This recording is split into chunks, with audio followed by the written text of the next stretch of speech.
Shalom, saudara-saudara yang dikasihi Tuhan Yesus Kristus. Selamat pagi, damai sejahtera Allah Bapa dan sukacita Roh Kudus menyertai kita semua.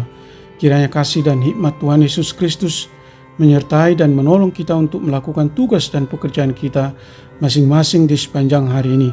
Nas renungan buat kita hari ini Rabu tanggal 12 Juli 2023 menurut Almanak HKBP adalah diambil dari kitab Perjanjian Baru, kitab Wahyu pasal 12 ayat 3. Dikatakan demikian, maka tampaklah suatu tanda yang lain di langit, dan lihatlah seekor naga merah padam yang besar, berkepala 7 dan bertanduk 10, dan di atas kepalanya ada 7 mahkota.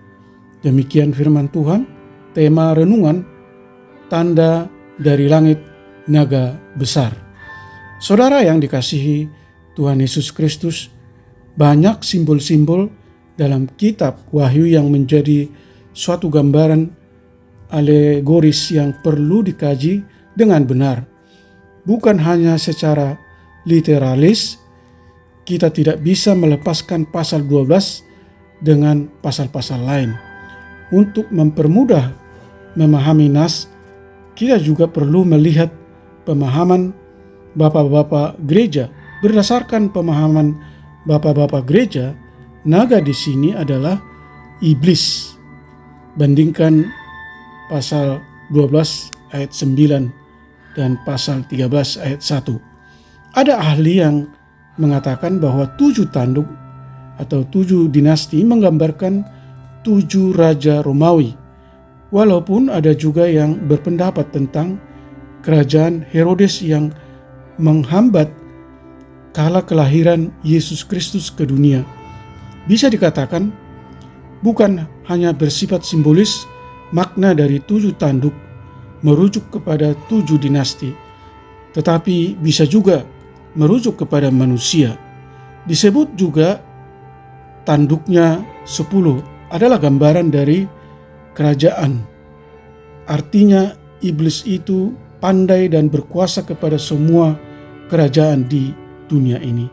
Saudaraku yang dikasihi Tuhan Yesus Kristus, apakah maksud dari nas ini? Untuk mengingatkan kita untuk selalu waspada dalam hidup. Iblis akan selalu ada di tengah-tengah kita dan berkuasa merusak iman orang percaya. Merujuk dari ayat 1, gambaran dari seorang perempuan yang mengandung, dan naga itu hendak menelan anak yang akan lahir.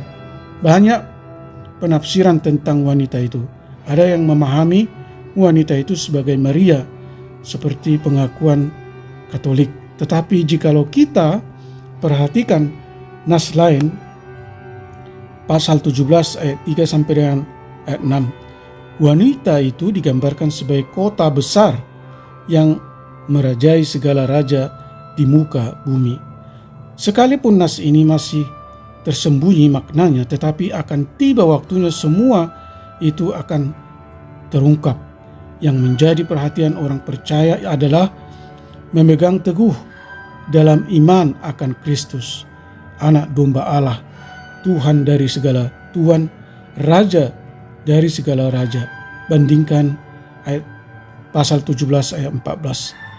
Anak domba Allah atau Kristus akan mengalahkan si iblis.